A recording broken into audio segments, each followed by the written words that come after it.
Welcome to our In Confidence series. Today we're talking about energy, not in kilowatts, but in boardroom terms. Cost, strategy and resilience. Because whether you're running a vehicle fleet, a factory or a data centre, energy is a defining element in commercial planning. The way you think about energy should shape your competitive edge.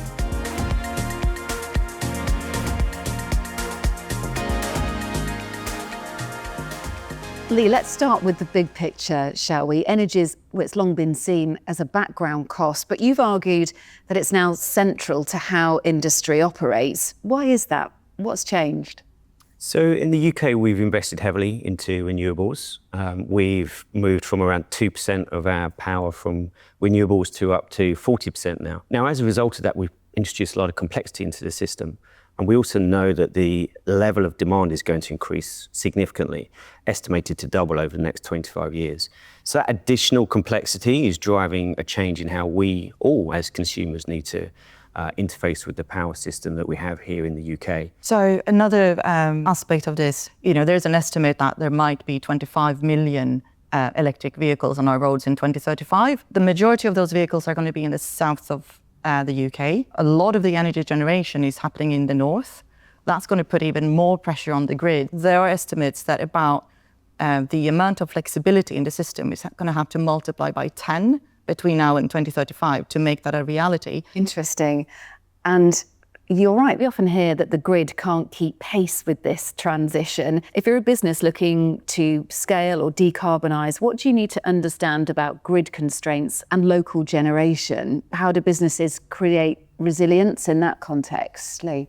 We're moving from what has historically been what I would call a demand pull environment, which is you set up a business or you have an energy use and you flick the switch and the energy is there.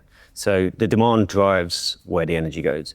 Increasingly, because of the complexity we've introduced to the system, we'll be looking at supply push scenarios. And by that, I mean, there will be incentives for you to use energy in a different way. If you can get the supply to match the balance that you need in the system, there'll be advantages in taking advantage of that. So I think businesses need to move from that mentality of, I will demand energy and it will be there, into where best could I fit into the system, and there'll be a supply push which is competitively advantageous for you as a business. Maria, there's a lot of policy uncertainty in the EV space, the electric vehicle space too, and is the UK still on track to decarbonise transport?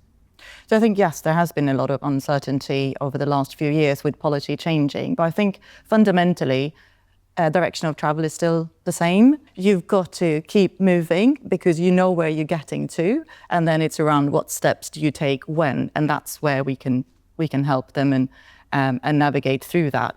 Let's look at the commercial upside, though, the efficiency gains or new revenue streams that companies can tap into if they're more proactive. Companies can benefit from time of use tariffs. You can make sure that you charge your vehicles at the cheapest rates possible. The next step is actually to look at, well, how can you perhaps store energy, either in the vehicles themselves, but also in batteries to drive energy efficiencies and kind of arbitrage, using the vehicle's batteries as a flexibility asset, buying cheap and selling expensive. Could you effectively buy power at a cheaper tariff overnight, let's just say, and as a business then sell it back for more money? That's exactly what we're looking at. In fact, we did a recent study which showed that a single vehicle can make as much as £1,000 per year if used in the most kind of optimal way. And then the last bit is around actually, can you generate yourself? Can you put solar panels on your